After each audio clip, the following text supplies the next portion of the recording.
Greetings. This is Angela Blueskies, and I want to wish you a beautiful day here from the top of our mountain in Harpers Ferry, West Virginia, in the eastern U.S.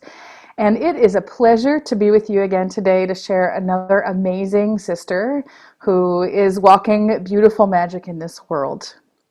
Laura Perlin is a tarot reader and practitioner of ritual arts. Laura's family migrated to the U.S. from the Soviet Union as settler refugees, and she grew up on Ohlone lands in the San Francisco Bay Area. She has been reading cards and practicing her familial lineage traditions since childhood. Laura is of Ashkenazi and Mizrahi Jewish, Sahab, Roma, and Karelian ancestry. She shares her time between San Francisco and her ancestral lands of Sahab Republic in Siberia. Laura, I'm so happy to be together with you today for our conversation. It's been so long since we were able to connect last. I'm so happy to be with you today, Angela. It's a pleasure to speak with you and to be involved an honor to be involved in this project. Thank you so much. So, like many of our guests, your life has been a truly unconventional journey. Most recently, you've spent a lot of time connecting with your ancestral and cultural traditions from the Sakha Republic in Siberia. And I wonder if you'd tell us a little more about these traditions. First of all, where is the Sakha Republic? That is a really good question. So North Asia tends to be a blind spot on people's maps often, or a spot of unawareness, rather, I should say. So the entirety of North Asia, of Siberia, is currently a part of the Russian Federation and has been since about the 1600s when it was taken into the Russian Empire. And Sakha Republic is in the far northeast of Siberia. So Siberia is vast. Siberia is larger than the entire United States, including Wow. Alaska. The further west you are, or south, the less remote it is, but this is the far northeast. So Sakha Republic is a territory of the Russian Federation that is about 8 times the size of California. If Whoa. it were its own country, I believe it would still be in the top 10 largest countries in the world.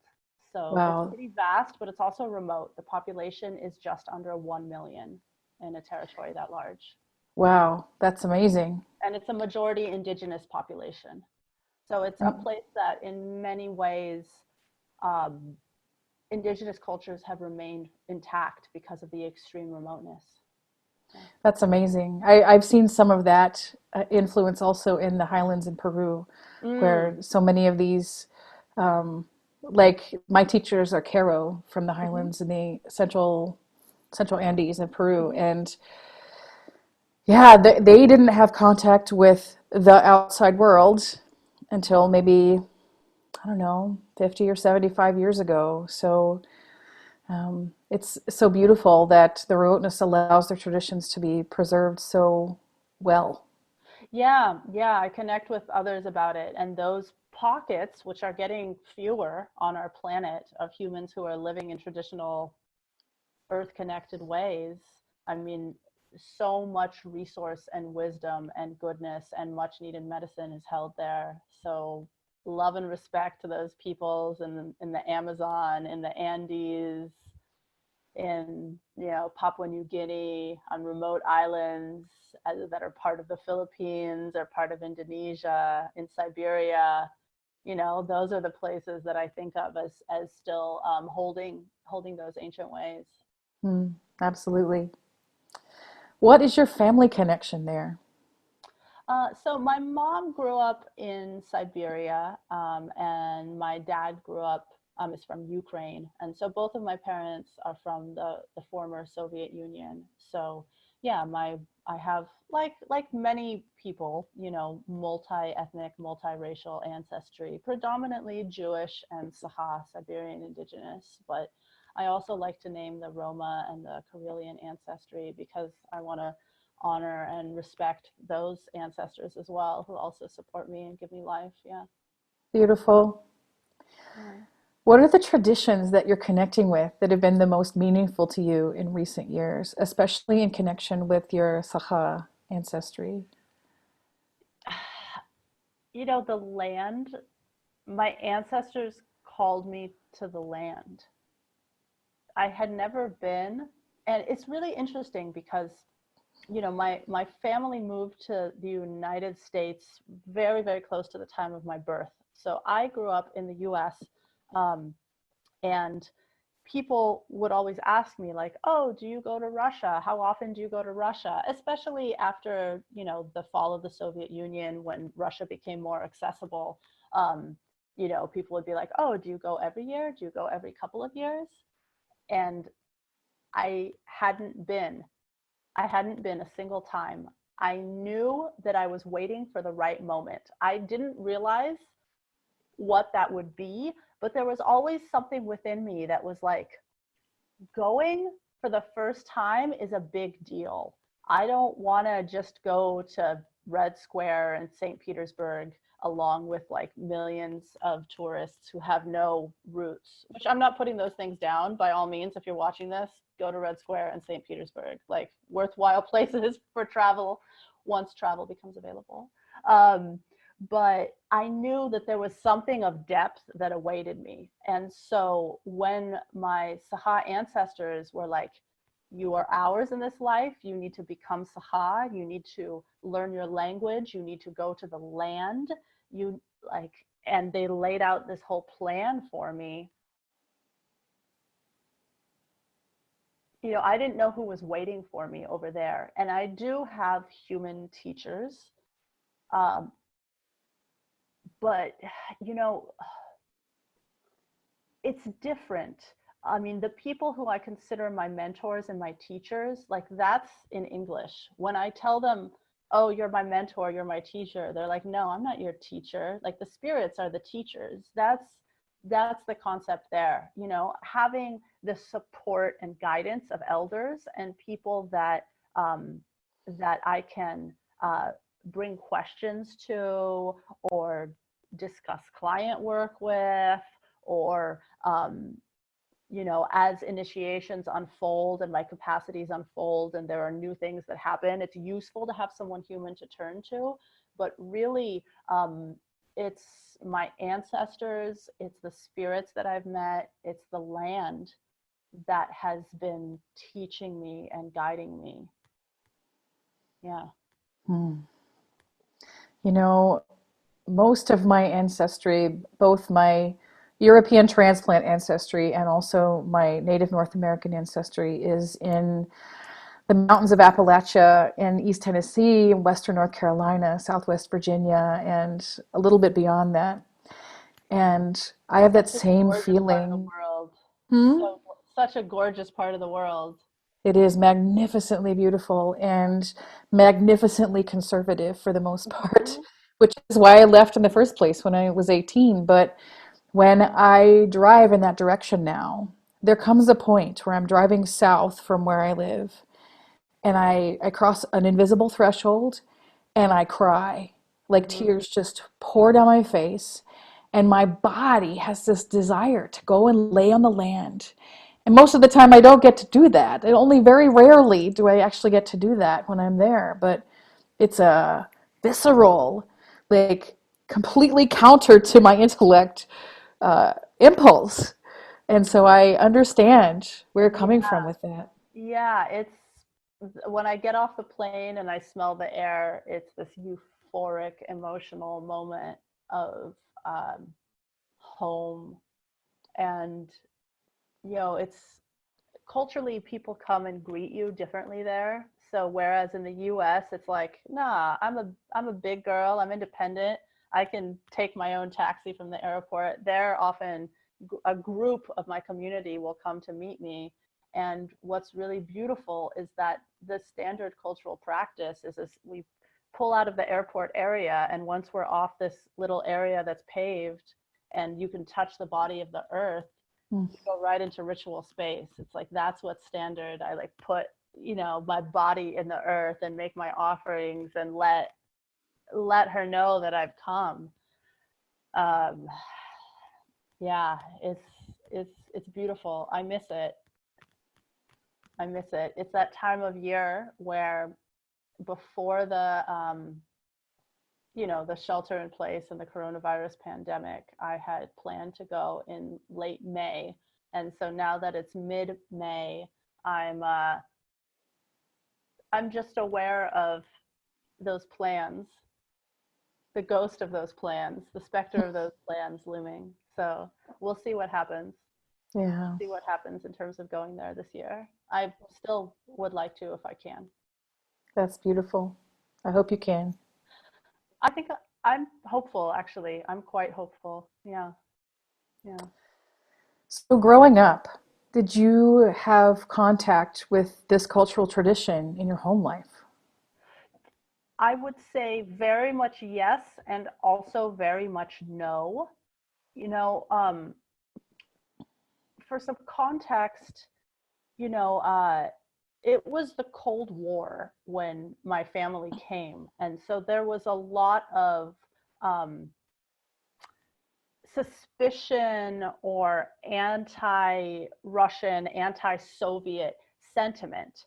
So, many people of immigrant or refugee experience have this, where they want to assimilate to fit in and not be seen as some sort of other or some Hmm. sort of enemy. And many people in the US conflate uh, Russia as a political entity with Russia as like an ethnicity or an ethnic people. But really, there are, I think a couple of hundred different ethnicities of people who live within the Russian Federation, or even more in the Soviet Union at that time. And so, quite frankly, my parents had experienced a lot of ethnic and racial-based discrimination in their Mm. lives, and then this whole refugee experience. So there was very much, on the one hand, a desire to assimilate and to blend in. I was taught to tell people that my family was from Europe. Mm. For example, my mother would often hem and haw about where she was from.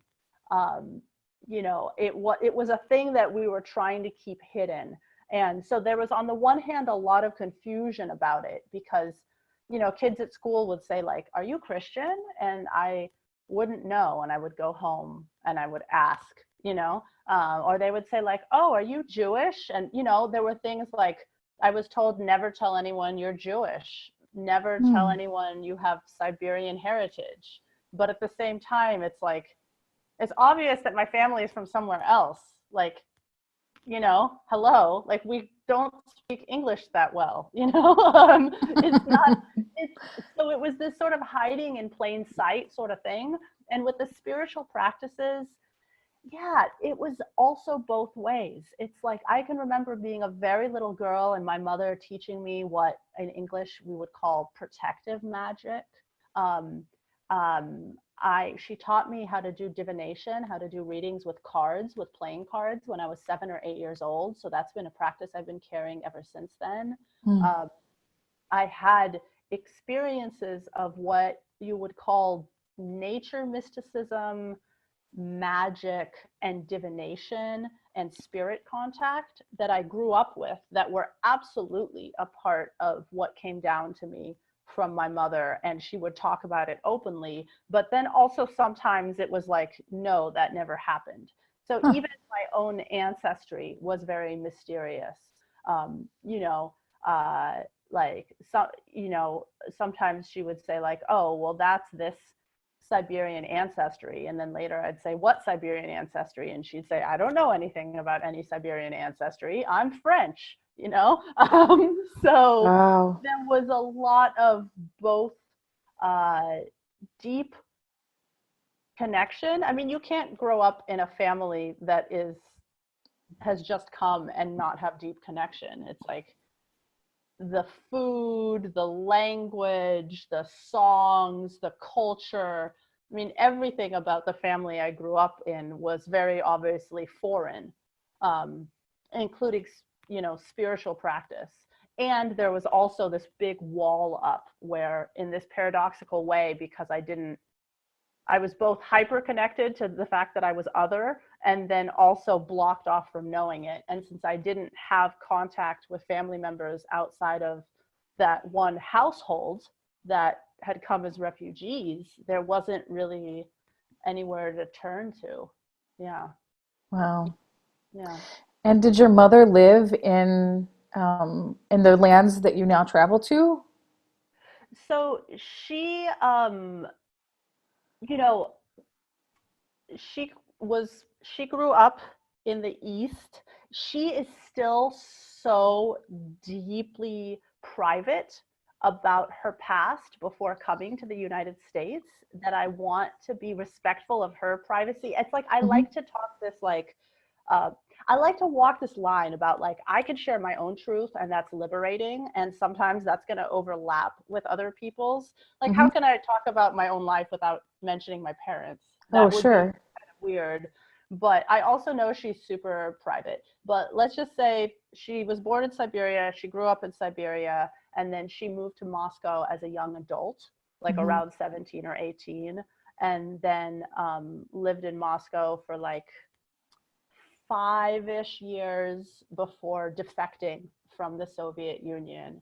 And then and then we were in Italy as stateless refugees for some time, um, just a couple of years, and then to the United States. Wow. Yeah, What a journey. yeah, it's a lot. She went through a lot. So like, I know that the way that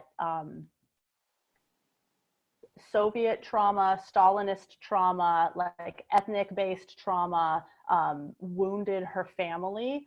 There was a lot of repression in her family. And when you're talking about Stalinist repression, you're talking about, people being imprisoned, people, you're talking about massive acts of violence. And so there's a way that a lot of cultural um, toxin got integrated into my family. And so I think part of the making a clean break of it, that is part of some people's American dream, is about that fresh start. So I want to honor that and give them like my respect for everything they went through to give me a better life, and then also be true to myself and not spill their secrets, which honestly my mother Absolutely. is still very closed-lipped about her life, so I don't know many of them.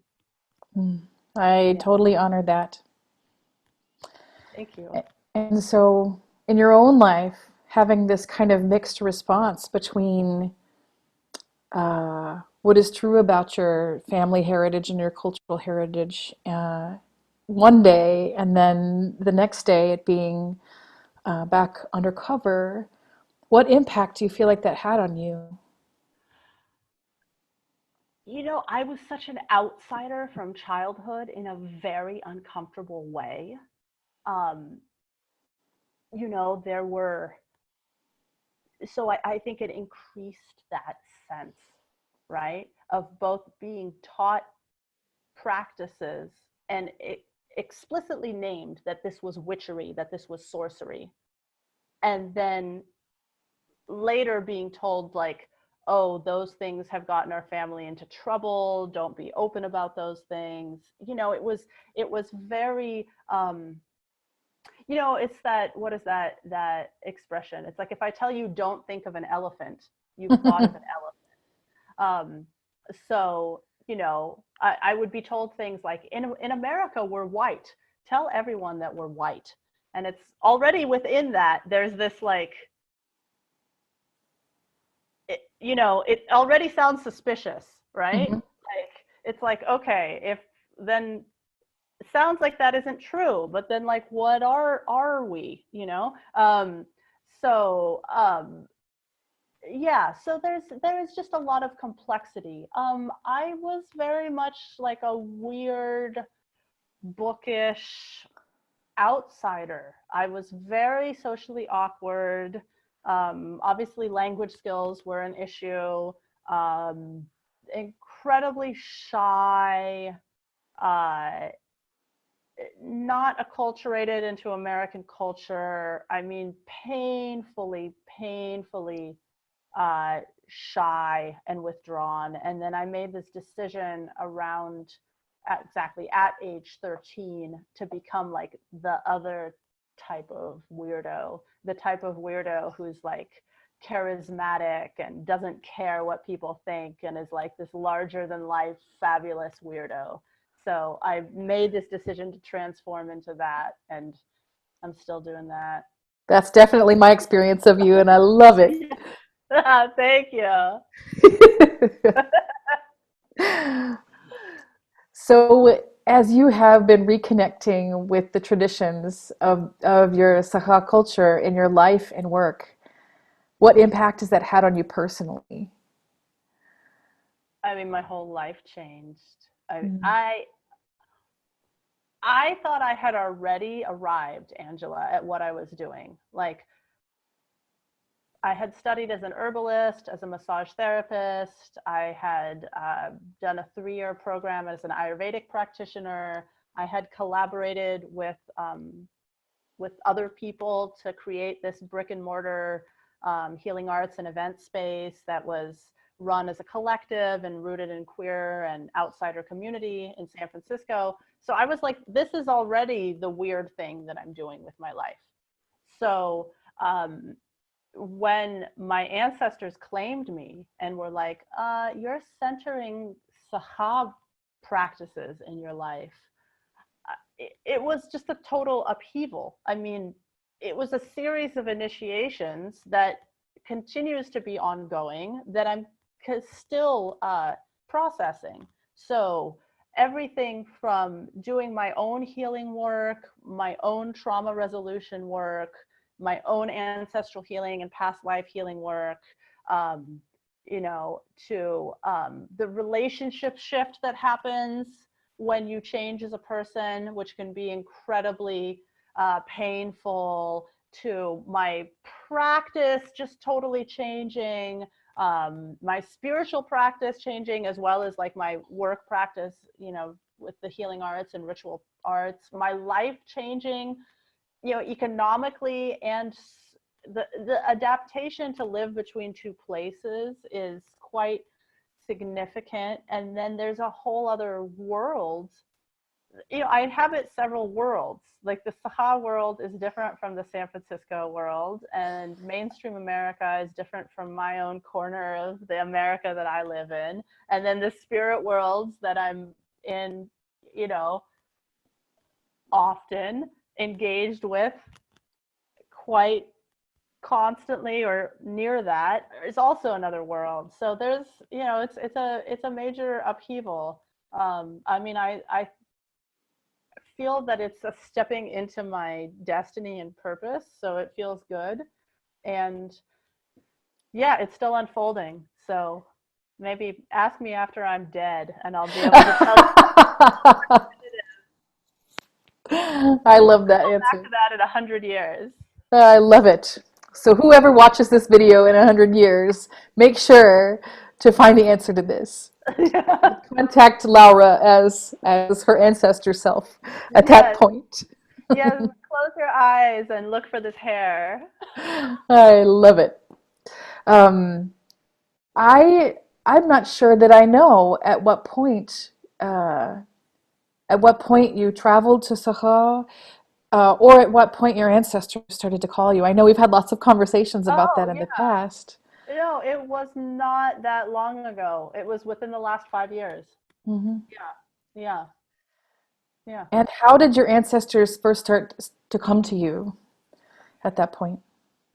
I had never been exposed to ancestor practice, to the idea that, I mean, I had seen dead people since childhood and often, but I just hadn't ever considered that I could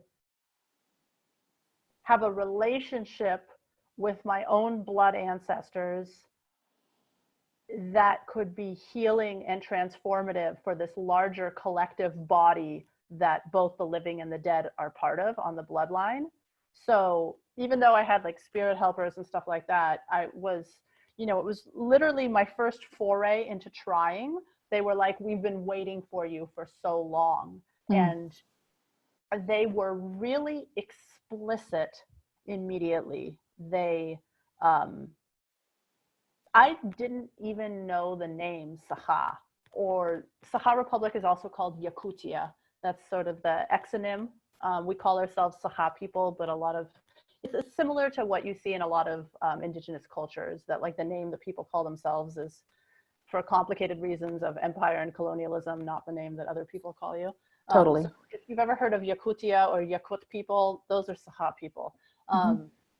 So my ancestors just showed up clear as day and said, you are Saha in this life. We claim you in this life. They drew me a map. They showed me where I would go. They gave me different words. They gave me lists of things to do. And they told me that I would travel to Saha Republic and someone else would pay for it.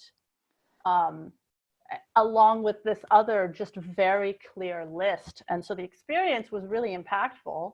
Um, but at the same time, I was used to being me. I had had many transformative spiritual experiences already. And I was like, let me sit with this for a minute, because I was old enough. I mean, I was already in my 30s. I was old enough that I was like, let's not do that thing where you have a transcendent moment and you're like, I'm going to clown school. And then you tell everyone you're going to clown school. And then 3 months later, you're like, I'm not going to clown school, right? You know what I'm talking about? Where like you catch a Totally. wild hair and you go off with it. So I was much more, I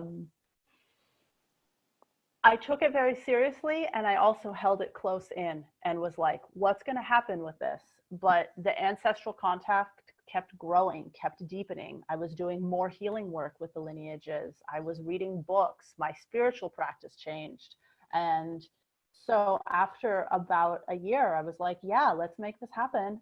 And my community, people I started talking to about it, were like, you should do a crowd fund. And I was like, who me? You know? And they were like, absolutely. People will totally crowd fund,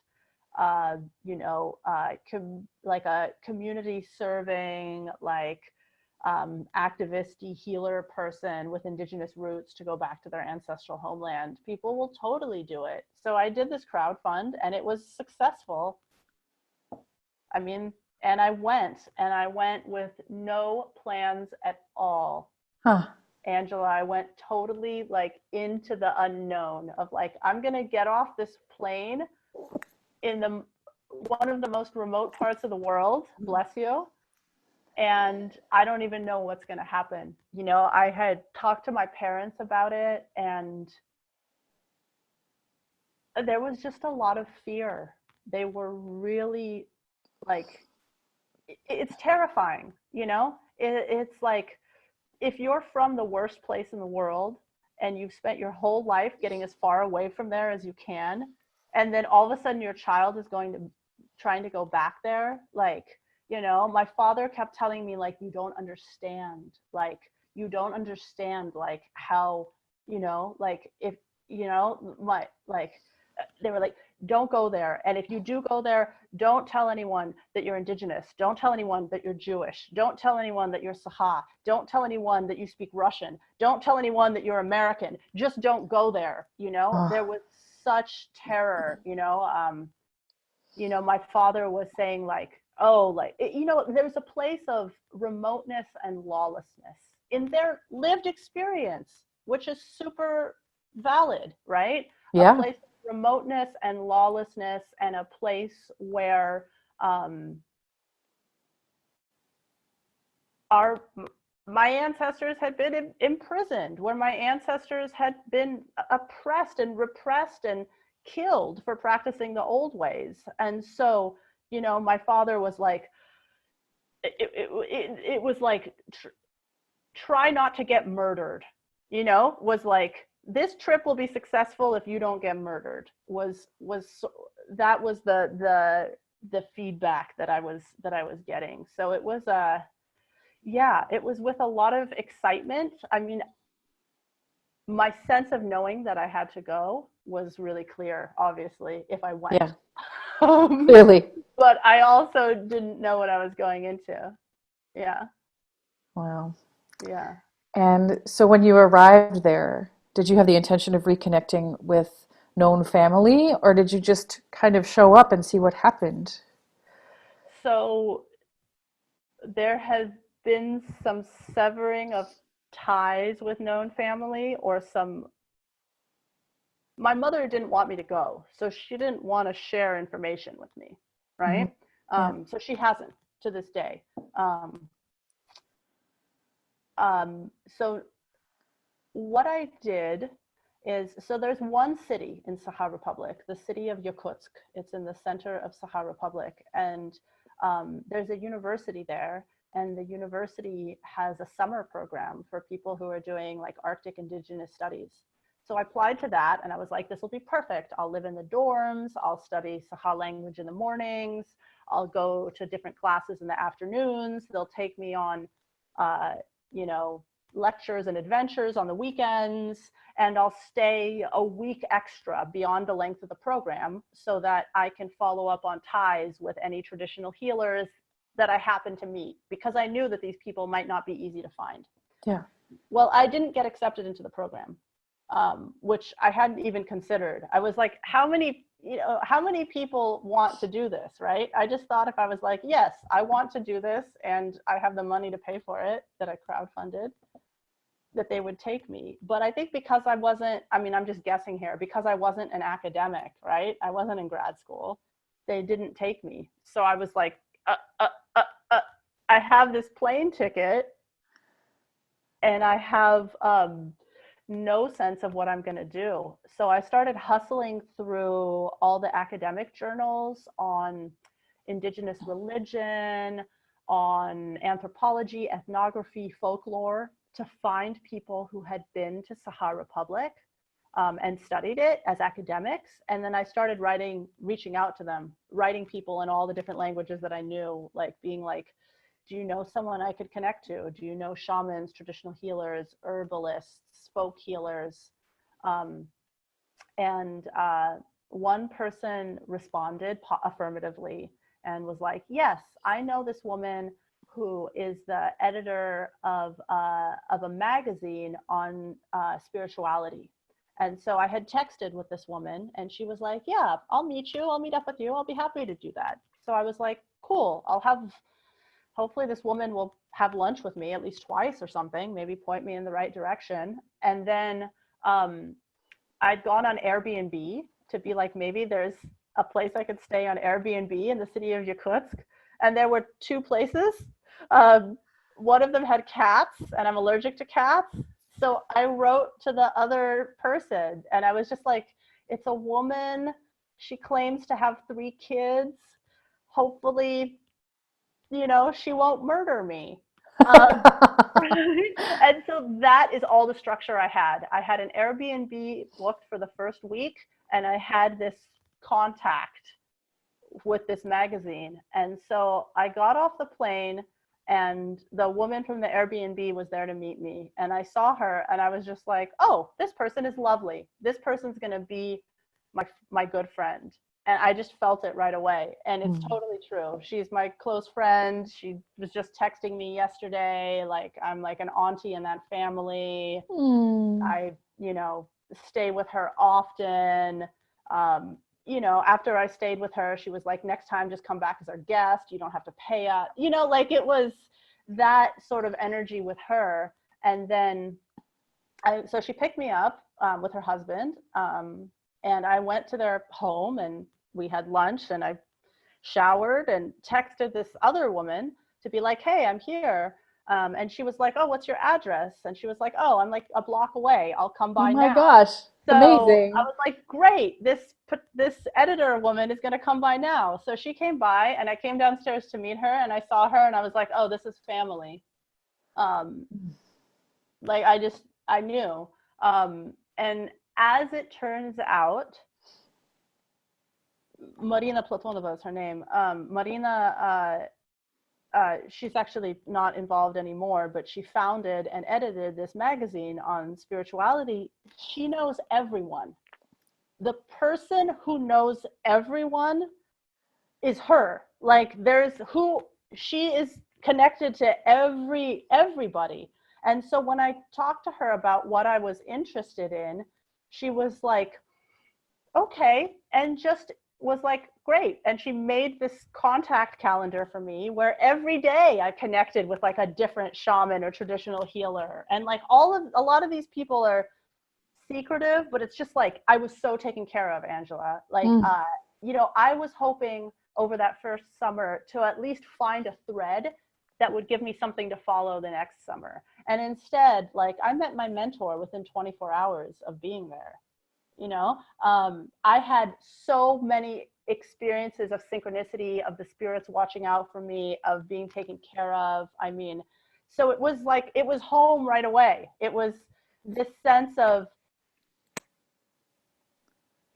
just, I'm doing it, visiting sacred lands, undergoing different initiations. Like, that life enveloped me. It was there waiting for me, and it enveloped me. And so that it just totally changed my life and I continues love to it. change my life. Yeah. Totally beautiful. You know, like I've had that experience so many times in my life where I was called to do something that sounded totally off the rails to most of the people in my life, but I had the knowing inside of myself, like, no, this is what I have to do. And I followed that. And it literally just sounds like if your ancestors were saying, all right, Laura, you got to come to be with the motherland. What are they going to like leave you out in the colds? Of course not. They're going to work in their way behind the scenes to weave it all together. What a beautiful illustration. I have never had anything arranged for me like that before. And I've done some amazing programs, right, where a lot was arranged. I have never had anything arranged with that level of impact and care. And all I had was 1 week booked at an Airbnb and a contact that I was like, I hope this woman has lunch with me twice, right? I went, that was all I had for the month. Um, and it just blossomed into, I mean, into this incredible, incredible unfolding that still continues to unfold and to surprise me. Um, I had this experience of, um, yeah, I had this experience of meeting one of my dear friends and mentors, um, a shaman named Arsarin, or Alexander Petrov. Arsarin is a very quiet, soft-spoken person, and so I had met all of these shamans or healers, and some of them are public. There are some people who take on that role of doing public ceremony, of doing weddings and funerals and blessings of homes and festivals and that sort of thing.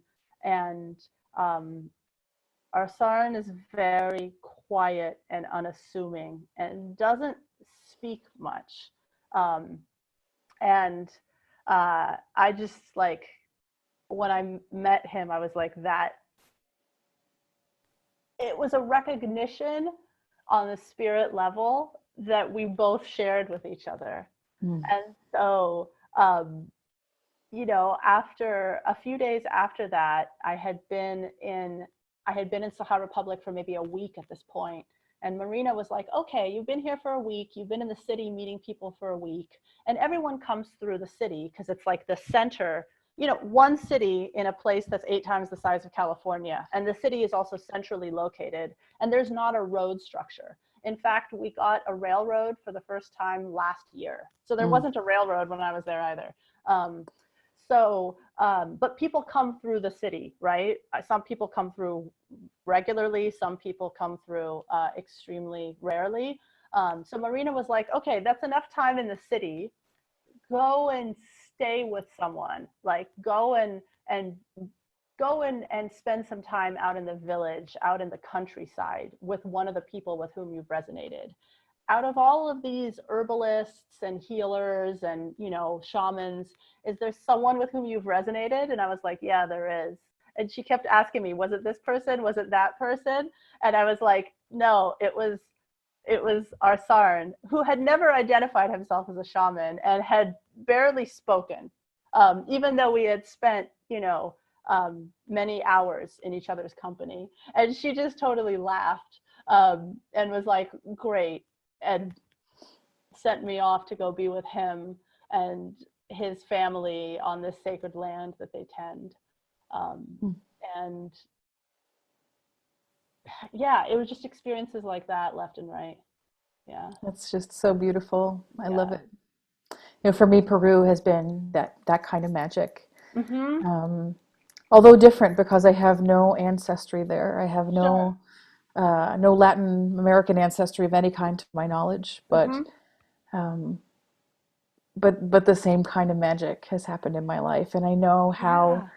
how powerful it is to literally have someone kind of say, "Okay, come with me. Let me point you in a direction that is trustable and safe and honest and deep." And let me let me help you to reconnect with those things in yourself Mm-hmm. that align with what we're doing here. And Yeah. it's changed my life. It's been 15 years now since that first Yeah. journey to Peru, and I wish that I had some kind of connection like that with my own blood lineage ancestry, but I haven't yet. And so I think it's such a beautiful thing that you have been blessed enough to experience. And it's a beautiful thing to share with others too, because there's so many of us that are rootless and we don't know where we're from or what our people are about. And we've forgotten to even ask those Yes. questions. Yes. It's incredible. I feel so blessed. I feel so blessed to be so taken care of by so many wonderful people. I mean, the way that people in Sakhasira, in Sakha Republic, resonated with my story because of my language skills. I'm fluent. I can say whatever I want to, but I English is my best language at this point. So in English, I have this ability to really finesse how I say something, whereas over there, I just have to say it however I can say it. Is that So in Russian or in indigenous language? so my Russian is much better than my Uh-huh. Saha indigenous language, although I am very avidly studying Saha. That's So so good. I, and it's improving. I mean, like, obviously you can't spend this much time somewhere and not have your language improve in leaps and bounds. Hmm. But so people would ask me, why are you here? And I had nothing to say but the unvarnished blunt truth, right? And so that just really integrated me into community, integrated me into um, people who were there supporting my work and what I was doing. So the web of being taken care of and watched out for is really, really tremendous. Yeah, it's humbling. So Yeah, and beautiful. I try to stay connected with that because now it's so normalized, right? Where I'm like, oh, my life over there is like, it's just like my life over here. I mean, except totally different, but it's still, it contains the same ingredients, right? Where I'm like, oh, I do ritual work, spend time with people I care about, I work out, those all those pieces. And so it can be full of like the mundane challenges as well. But yeah, the first two visits were uh, magic, just like magic, magic. Yeah. You know, it makes me think of these words that you've used in conversation: ancestral reclaiming or re-indigenization. Mm-hmm. And I think those are such powerful concepts. Um, and in a culture of globalization, as is the case in most of the Western world, there's been a strong tendency toward cultural appropriation Mm-hmm. as people who sought to make sense of their own loss of cultural identity in ways. And along the way, there's so much harm that has been done as a dominant Western culture has taken on certain aspects of indigenous cultures, excuse me, at will. without any regard for the lived experiences of oppression and culture Mhm. loss among Indigenous communities that are still trying to make their way today. What are your thoughts on this as somebody kind of living in reconnection and also living between these two worlds? Yeah. You know, one of the things I first think about is grief, the sacredness of the grief for what is lost. And where is the space for that?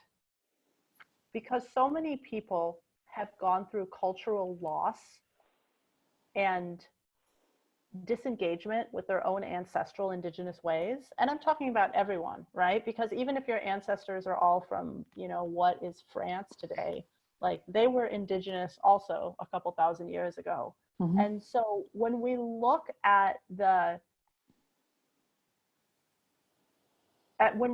mechanisms by which people lost that, we're looking at things like empire, colonialism, spread of religions that are intolerant of diversity, belief, and cultural and spiritual diversity. We're talking about, how does racism and capitalism and patriarchy play into all this as well? Um, there's a tremendous loss, and I think that there's a place for grieving what is lost. That sometimes it feels to me like that is an empty hole that people are trying to fill with like acquiring stuff, right? Acquiring stuff from other cultures. And so unconsciously, the dynamics of colonialism, of politically and economically seizing what's not yours, become replicated into culturally and spiritually seizing what's not yours and just transforming it into objects that can be chopped up and mashed up and remixed in any sort of way. And you wind up with things like, you know, I don't know, Egyptian crystal shamanism or something, where I'm like, are you from Egypt? And the word shaman is an Evenk word from indigenous Siberia. And like, where were those crystals mined? Were they mined by children who have no other option? Who are, you know? So yeah, what feels important to me is respect and connection. I mean, what is re-indigenization really? I mean, one of the things that seems to be clear to me is that it's choosing connection over alienation in all of its implications. Connection with the human, with the plant, with the mineral, with the animal, with the immaterial, spiritual, mysterious. And so, yeah, that's what I would ask is where is the connection? Like the practice, the depth of the practices to the people. You can't separate the practices from the land and from the people. When I see clients privately and I also teach and facilitate like group ritual and stuff. And sometimes people ask me if I teach Sahab stuff. And I'm like, no, I teach ancestor reverence stuff, ancestor pilgrimage, ancestral healing, tarot. Like I'll sometimes teach about shamanism and how I relate to that word. Mm-hmm. Like, but like, no, I mean, how could I teach Sahab cultural practices not on Sahab lands? First of all, I'm not even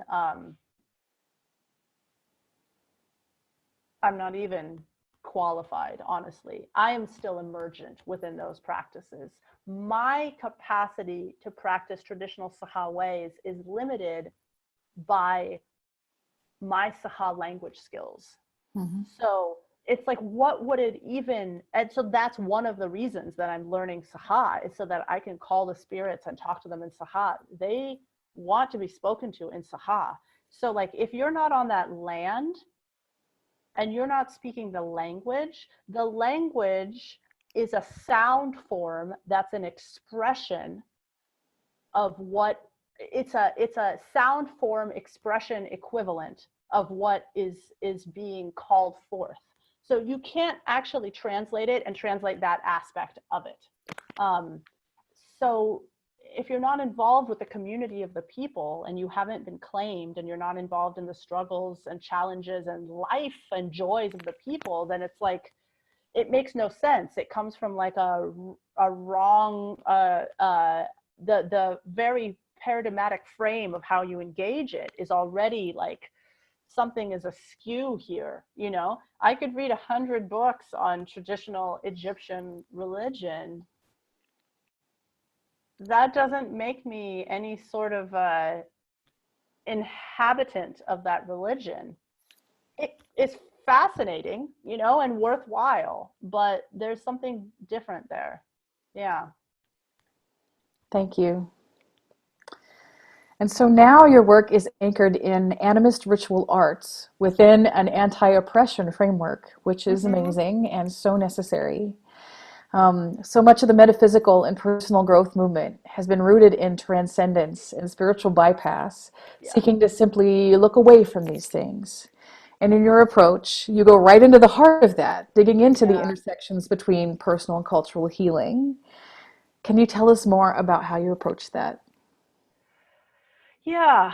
I mean, really, the core of my work is that I have a belief that each human has a gift to bring, like a song that only they can sing. And I want to do my part. I mean, it's not me doing most of it. It's like my helpers and my guides, but to help tease that out and support that unfolding because we need it to heal what's broken amongst the human people. So, what I am motivated to do is to be a support in people waking up and becoming well, and not just so that they individually can be like good looking and rich or, you know, have fun or whatever, although I'm not opposed to, you know, having fun and having enough for your life to work, but so people can contribute to the collective healing. A lot of our problems as humans are collective problems, and if we're trying just to solve them from an individual perspective, something is going to fall short. um, you know, I often experience um, collective problems as having their own spirit, their own entity. You know, someone's ancestral lineage can get interwoven with a practice, a habit, a spirit entity of like sexual violence, for example. And that becomes part of the body, the larger collective body of that lineage. And if you're downstream of that, you inherit that. I see it with alcoholism, you know, people are struggling and the shame and the self-hate doesn't help. And the rejection that people experience from others doesn't help. But it's like people are white knuckling against this problem. It's actually a collective problem. You can't individually repave the city. Why would you think that you can individually resolve a history of familial trauma? So I like to name the collective dynamics because we're so interconnected. I see it as part of the re-indigenization work, as naming the ways that, okay, how does your race, your ethnicity, your legal status, your class, your personal trauma history, your sexuality, your gender, your body, these things are all occurring within a context and cannot be moved out of that context without losing something, right? And so, you know, when people talk about like, oh, think positive and you'll get positive, and it's like, well, people who were born into rough situations, were they not thinking positive in the womb? You know, you are you better than people if you were born in a rich country with a lot of opportunity? You know, if you were born somewhere with free, high quality public education, or where people of your gender were able to access education, if you were born somewhere where you don't have to follow the path that your family is on, you know, you don't have to be a rice farmer because that's what your people do, and you have the option to be a nurse or a teacher, or it's that. Did you somehow earn that by thinking positive, or is that just a form of self-centricism and egoism? Totally. Totally. Yeah, yeah. So yeah, it's the collective is always important, because on this planetary universal level, like, yes, it is all love. Those many of us who've been blessed to have these transcendent experiences of like, oh, the hum of the universe is love. It's like, yeah, that's true. And by all means, tap into that as much as you can. And then in your mundane reality, be useful, be serviceful. Don't just be like, oh, I'm going to check out and eat psychedelics all day long and um, ride the waves of love because I have enough money to pay rent for life, even if that's all I do. Right? Yeah, it becomes something that is kind of just infantile almost. Like, and in modern Western culture, we're so selfish. We're so, like, we call it independence or individuality, but it's like I call it the cult of The individuality cult of because we've individuality. been conditioned for so many generations now to believe that we're in charge of all of the circumstances of our lives, and we don't live in a vacuum. Whatever is No, happening around us is happening through us and to everyone, and cultural movements unfold. Like, I had a conversation with somebody recently, and I've had many similar conversations about poverty, for example. And there's so many of these new age movements to, like, work on your thinking connected to poverty. yeah, And, that's useful. I think that's good. But but systemic poverty is the actual culprit. And classism yes, is built into society in this reality that we're living in. And yeah, great if you don't have to worry about those things. But to simply suggest that everyone else that's experiencing those problems are experiencing them only in their own mind, it's like, let them eat cake, right? Like, it's no. actually ignorant and violent and harmful. It's, Totally. yeah, to say, oh, it's your negative thinking. It's absolutely, and it's part of the conditioning that we're taught it's people's own fault if they're Yeah. poor. You know, Yeah. part of the reason that it took um, a while for my practice to grow. My practice is quite successful and robust and wonderful now, and I'm grateful for it. But you know, um, I had side jobs, right? It's like my parents are blue collar workers. I didn't have someone to be support. I didn't have parents supporting me, family trust fund, a partner supporting me, uh, some sort of a thing that is, so it's like, okay, if you're starting a practice and you're also working two side jobs, it's going to be slower. And so when I would take these like spiritual business classes or some of these business classes, and they're about like poverty mindset, I'm like, poverty mindset, you hired someone else to build your website. I have to do that myself, poverty mindset, like, I have other jobs, right? And this is, I mean, I'm a very privileged person, So it's if you're not locating yourself within the collective, the spirituality just becomes um, a way of stroking your own ego. Yeah. And it's so pervasive. It's not something that's done. I am over and over again working on untangling my own individuality, the toxicity of that. It is not something that I'm done with, that I've mastered. Finding the right size and shape for one's individual self amidst the collective um, is an ongoing process, and I don't expect it to change. I mean, look at this coronavirus. It's like Yeah. people are like, I'm not sick and I'm young, so I'm going to go and, you know, lie on the beach or whatever. And it's like, oh, okay, I see. Like, you don't actually feel any sense of care or connection for those who might die because of your actions. Yeah. Yeah. Yeah. I see Suffer, the die. same. Yeah. Yeah. And so, speaking of coronavirus, as the whole world continues to navigate life during this pandemic, so many people continue to experience uncertainty and concern, which is completely understandable. What is most supportive to you during this time?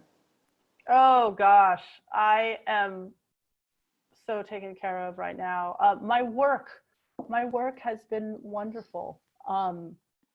Supporting my clients, feeling that I'm helping people gain their own resilience and skills and tools, being a person that's people are reaching out to either individually or for like community efforts. It's such an anchor. I also have this like sweet little quiet home life where like my little family unit of, this room and one other room over there is a very nice little place. And so just having a place where like it's loving and calm and sweet is extremely supportive.